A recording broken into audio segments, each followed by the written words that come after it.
Welcome back to my channel. Today we are going to finally wrap up on the 18th century pumpkin dress that I have been making. If you have not seen parts 1 and 2, I will link them in the description below. Otherwise, let's make a robe à la Française.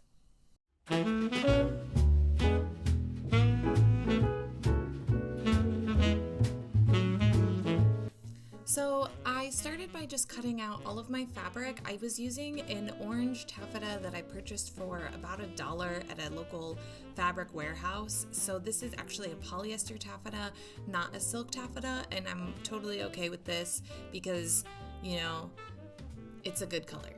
I used pattern 8578, which is the Simplicity pattern by American Duchess, but I also used the pattern book to go with it. And after cutting all my fabric and my pattern pieces out, I just went straight to town to marking everything on the wrong side of the fabric. This was a solid hour of work, which is fine because it really helped in the long run. One thing I will note, I do French seams throughout this entire process, and I did not account for the fact that I was doing French seams, so some of my pleat placement is going to be a little bit off, and I'm just gonna say that now, and then we'll just get right into it. So I start by pinning the side front to the side back panel at the notch all the way down, and I am going to be doing French seams on this. So if you don't know how to do a French seam, I'm not really going to explain it too much because I do it all the time, but I will show you kind of what I do to tackle the narrow hem part of it at the top. After pressing my seam, I do clip that top bit right there. That's where our notch is, or where our marking was. And then once I've finished my French hem, I will press this out, and then we'll start on the narrow hem up at the top. For the top narrow rolled hem, I am going to press and fold this edge open, and then I stitch it down.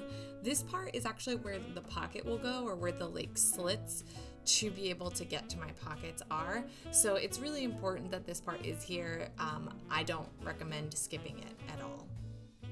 So now that it's time to pleat this section of my fabric, I actually pull the instructions or the pattern piece back out because I want to see which direction the pleats are supposed to go. I didn't mark arrows on my fabric because I didn't want to be overly excessive in marking, and so I kind of had to use both the picture and the pleats to kind of figure it out. It was a little difficult at first because I didn't take into consideration my French seam, but I also didn't I don't know. It was a little difficult at first because the pleat marking is on the wrong side of the fabric, but the way they want you to pleat is so that they fold up on the right side, and so I had to keep switching from each side of the fabric, but I did eventually get there and get my pleats pinned and the top of them sewn down. So I now had to attach the bodice piece following the markings, and I did notice at this point that my pleat placement was slightly off to line up with this bodice piece, and so I ended up having to go back and move my pleats around and basically redo that section so that this bodice piece would line up properly. You'll see here how it doesn't line up. Once I did that though, it ended up working out fine, and I was able to clip this edge and move on to the next step. So I clipped along the curve there, and then I started pressing this seam up to kind of help with the ease, and then also to kind of help with this next step. So I cut my armhole at a space in between size 8 and 10 because of my mock-up, and then I kind of realized that I was totally a size 10 and not even near a size 8. So if you see that little extra bit right there, that's totally because I wasn't sure what size to make, and it's easier to take away than it is to add. So I do end up clipping that later on. I don't know if I took video of it or anything, but I will end up clipping that little segment there to make it line up better. But I will just pin this down, and then I'm gonna top stitch it down. All right, I have moved on to the Sackback Pleats now, and I'm just kind of like matching up my markings, and then I will pin this all the way down. This will also be a French seam. Again, I'm not going to go over this. There's lots of tutorials on how to do this, but I will do this in a French seam, and this also places my pleats just a little off. So when we get to that part, I'll kind of talk about it for a hot second. So when I was pleating this sack back, I don't know if I'll show you the actual markings on the underside, but I had to sew through the marking that was on the back. So basically I just, on the back like center seam. So basically I just tried to bring this pleat piece as close to the seam as I possibly can. I should have brought it a little bit closer as well, which you'll see later on the difficulty that I had doing with this, and it ended up being a little bit too wide. But I follow the pleat instructions, and I do the best that I can to get this pleated down with like the knowledge that I have like an extra half of an inch taken off of my fabric from my French seam. I also pressed these down. I don't know, I can't remember if it says to do that in the instructions, but I just pressed like the top bit down because it was actually easier to manage than not pressing it down. Once that top was sewn, it was time to hand baste 4 inches from the top, and that posed some issues. It was just a little difficult to do because you're sewing through a lot of layers of polyester, but I was able to do it. It is probably some of the worst hand basting I've ever done, but we take it out later anyway, so it's not a huge deal. And now I get to do my next French seam, where I add the side back panel, these back pieces to the side back panel, and we will then again pleat those down some more. After following the pleating on the top and then once again doing some more hand basting 4 inches from the top, I can sew my shoulder pieces together, and then I kind of just let this whole thing sit on my mannequin because we're gonna move on to some sleeves next. I will say at this point it was way too wide, and you'll see me adjust it I think once I add the lining bits. So now we're going to sew up the sleeve seams, and I do this in a batch with the lining. It doesn't tell you to do it on the lining yet, but I'm going to do it right now because I think that these things just go a little bit faster when you do them as a batch. So we are going to sew this up, and then I will also sew in the gather stitches that they have you sew in on the top, and yeah, that's what we're going to do right now. To fit the sleeve into the dress portion of this, I start by lining up the 2 dots that are near the bottom of the sleeve. I accidentally didn't mark both notches, but I kind of just like found out where they were and started sewing there, so I know that my gather line starts and ends at the notches. So I started these 2 dots in the center, and then I also go up all the way to the top, and I line up the top marking with the marking on the shoulder. And this is when I actually decide to start my gathering.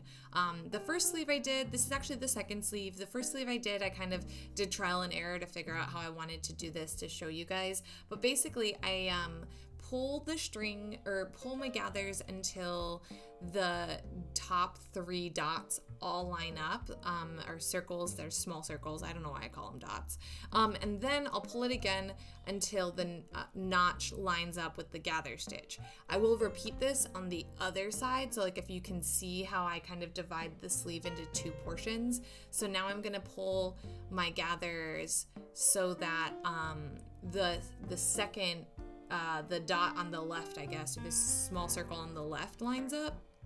And then I will also line up the notches with the end of the gather stitch. And this is how I found like the fastest and best, most like easily distributed way. On the other sleeve, I did pin all of the markings, and then I ran myself into a corner of not being able to gather because I had pinned through the gather pieces. So this is just how I found doing it, and I will repeat this for the lining of the sleeves as well. So when I get to the lining, I'm not going to show you that part. I'm just going to like do this exact same thing. So yeah, and I also trimmed this down at this point as well. So let's work on the lining. This was a little bit different from what I'm used to, so I will try to explain it the best I can. I did stitch on this line all the way around, and then I also trimmed those little edges like they said, and I marked where the ribbons are gonna go.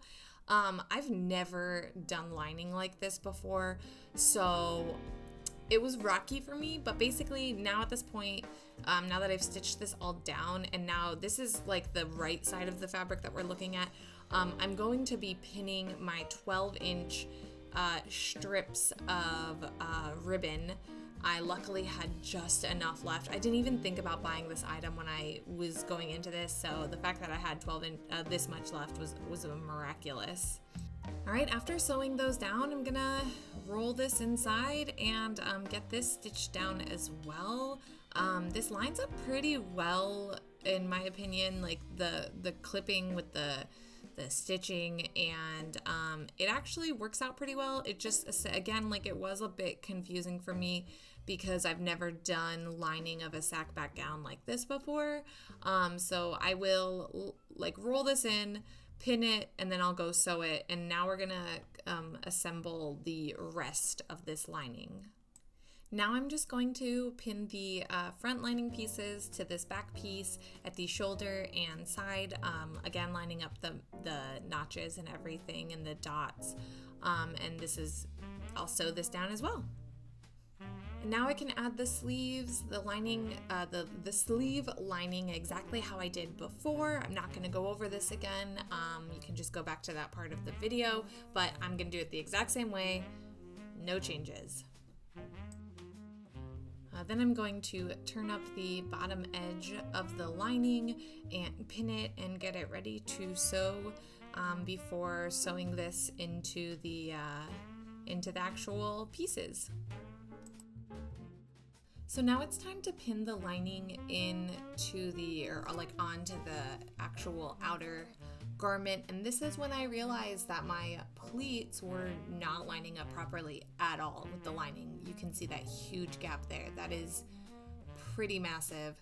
So I did something that's probably like not great, but I just kind of folded that whole section in half and pinned it and called it a day. I just was like pretty over the whole pleat situation to begin with, and I don't think it looks bad, and that's just me. So then I just kind of moved on from that section and continued to pin my lining because every other notch and marking lined up perfectly. It was pretty strange to me, so I just kind of took it as a whatever and moved on. I did make sure that the pleat was in the right direction, obviously, and I did try really hard to make sure the pleats didn't look absolutely horrendous. But at that point I was just like, I don't really know like what I could do or adjust, so I just kind of moved along. So now that they were sewn together, I did do the understitch like it says in the instructions, and I was able to like manage to get it to go all the way around the curve. So I just understitched all of it. I think in the end, oh, never mind. We'll talk about the back once we go to do the last step on the pleats. But anyway, now I'm pressing this all down, getting a nice clean crisp edge because I did not want to top stitch this, and top stitching is kind of my clutch, and I was like, no way, Jose, I'm not going to top stitch today. So I didn't end up top stitching it, I just pressed it, and we'll talk about the pleats a little bit later. So now it's time to narrow rolled hem the side and the bottom. If you remember from my last video or 2 videos ago on the underskirt, I actually did this baste stitch on machine because I didn't read the instructions and I didn't do it right. So now I'm doing the basting stitch by hand, like the instructions say, and then I will go in and do the actual like stitch of it right after this. I will say this took me a really, really long time. I don't remember how many hours, but I will say that I was practicing with my thimble. You can kind of see it off screen, right to the left. I was practicing on and off with my thimble. I did finally invest in a thimble. I think it's a size too big. When I got it, I thought it was great. Every time I work with it, it feels like it's gonna fall off, and it does fall off sometimes. So I don't know, I might try to find one that's one size smaller, but either way, I definitely did do the basting stitch, and then I'll show you here in a second the next stitch. All right, here we go. I am doing this little stitch here. I can't remember what it's called. You can see me struggle busting with this thimble. I have to basically retrain how I hold my thread, or how I hold my needle, but either way, it's gonna take practice. I'm very aware of that. It's gonna take getting some used to, but I'm here to try it, and if it takes a little bit longer to do some of these hems, it does. But yeah, so this stitch and the basting stitch are explained in the 18th century book, that dressmaking book that American Duchess wrote, and so they're kind of in the instructions, but like that's how I used it, and that's how I figured it all out, was the 18th century dressmaking book. But yeah, I do this all the way up each side and down the hem, around the hem. All right, and now I'm gonna sew the lining into the skirt area. That narrow rolled hem really made a difference. It just made it so easy to line all of this up and get it right. You can see I've given up on the thimble at this point. I promise you, I do practice with it. It's just depending on like my mood and filming and how much time I have to finish things, I won't always have my thimble. I won't always use it because it's hard. It's not easy. Learning new things is not very easy. Alright, so now we're going to start decorating the dress. I guess that's what we can call it, embellishing the dress. Basically, we are going to be adding these pretty flounces to the sleeves. I'm also adding a little bit of lace on the bottom.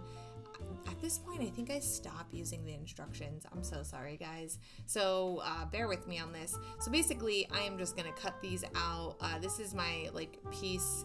You're supposed to cut out a template, I think, and I didn't do that, and I also didn't do that for the trim this time either. So we're going to cut this out with our pinking shears. These are our scalloped pinking shears. We're going to cut the other one out as well.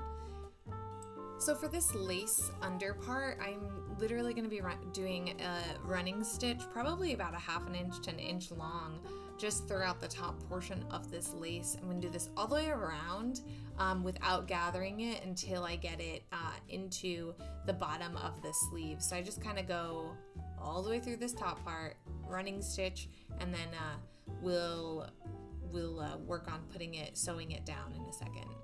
Oh, and I should mention that the length of this lace piece is the same length as, it's double the length of the flounce. So I just laid this over the flounce pattern piece and doubled that. Using the same thread that I had used to gather, I am tacking this down into the inside of this. The yellow part is my lining. I didn't have enough orange left over to make lining out of it, so I don't know why I used yellow, but I did. I should have used whatever scrap I had in my stash next time. But yeah, and then I'm just gonna kind of hand sew this down. Alright, for the actual flounce piece, I am basically going to do 2 gather stitches, one closer to the top and one closer to this about an inch and a half away from that. And I try really hard to make these 2 gather stitches, or these running stitches, the same, so that when I gather them down, they will create like a pleat looking effect. So yeah, I will just kind of start at the top and do about a ½ inch to 3/4 of an inch, and then go down and under and down and under until I get to the finish line, to the end. And then I will leave the tails long to gather in the next step. To gather all of this down, I pull both of the strings at the same time, and then to actually tack it down or stitch it down, I'm basically, because I've created these pleat looking things, I kind of try to just tack each piece down from the top, and I go around both pieces, both times. So I'll go at the top of the gather, and then I'll go back down at the bottom of the gather, and I'll just tack these little pleats down, and I think it looks really good. At first I was going to add beads to it, and I'm so glad I didn't. I'm so glad I skipped that. So that's how I sew this down, and then the sleeve is done. Let's move on to the stomacher. So I did do an entire video on just the stomacher embroidery, and I will link that in the description below, but I still needed a way in which to get that stomacher onto the dress, and I still had these literal scraps of this yellow taffeta left over.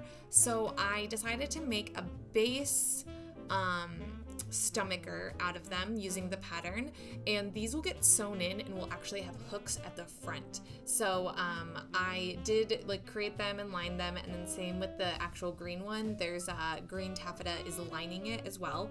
Flip them inside out, and I will press them. And then I do sew on the hooks by hand. And what I actually ended up doing, and I'm pretty sure I didn't get footage of this, is I hand stitched snaps onto this so that my green stomacher would go on top. This means that in the future, if I bought more of this fabric, I could make bows and kind of switch out the stomacher. I know this is not historically accurate, and I know all of this, like somebody's probably going to be reading me to filth at some point about this, but you know what? I really like it, and it looks really good to me, and I think that having the multi-purpose is just going to be a little bit more fun for me, and yeah, ultimately it just made it easier, and I'm really glad I went that way. And I will try to get some video of the snaps at some point and post on Instagram or something so you kind of get an idea, but I totally just skipped out on filming any of that because time. So we're getting close to the finish line on this. All that's left is making and adding this trim. I followed the instructions and cut out the amount I needed, the length of the strips and stuff. The only thing I didn't do is make the like scalloped edges, if that makes any sense. I skipped the actual scalloping, like the creating of the scallops, and I'm just making these strips. I know that this is not historically accurate. I don't care. So I am making right here, I'm basically pressing in the wider sections of this, and I will also press the smaller sections in half, and then I will mark them with a pin every 12 inches. And this is how I know when I need to stop and gather. I do have an entire video on how to actually make this gathered trim, so I'm kind of going to skip that part, and we're going to go straight from pressing this and prepping it to the next step, which is going to be pressing it open and getting it onto the dress. So now all of my trim is gathered down by hand, and I am just going to be pressing it open, or well, like opening it up and then pressing it so that it stays open, and it also will kind of like press it in place so it has this really cool textured ripple effect, and I love this. I feel like this trim is so easy yet time consuming, but it just looks so good. And like basically at this point I was kind of already laying these onto my dress, and I was realizing, holy crap, I'm going to be a pumpkin. So I am now tacking down my trim, and I knew from my last video, or my 2 videos ago, from my the skirt, the underskirt, that I wanted to add beads to this, and I refrained from adding them to the sleeves because I didn't think the sleeves needed it. But I think that this little green sparkly bugle bead inside of this looks phenomenal, and I decided I wanted to try to cut down on my time on how long this is going to take me, so I decided to add them when I was tacking down or sewing down my trim versus sewing these down and then tacking this down. And I'm so glad I did that. This was something I mentioned in my last video, which was on a different petticoat that I was making, and I discussed how I wish I would have done this then.